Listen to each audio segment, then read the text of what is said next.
Fermatevi ancora accanto alla fiamma che danza. Perché? Perché non la scordate ancora? Trattenete ancora gli occhi sulla fiamma finché si apra la porta sulla via dei presagi.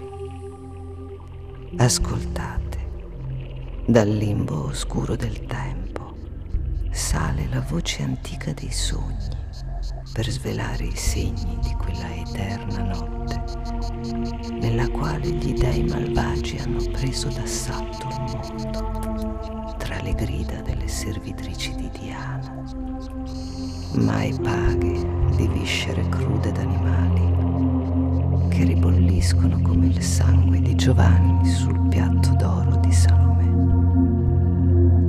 Ascoltate i passi leggeri dei demoni che attendono in agguato i temerari nell'attimo in cui rapinano il magico chiarore del fiore di felce.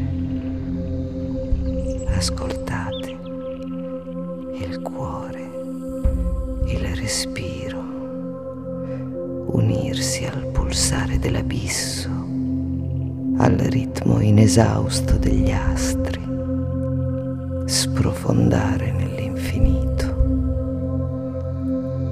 Questa è l'ora che fa dell'anima lo specchio profondo del cosmo.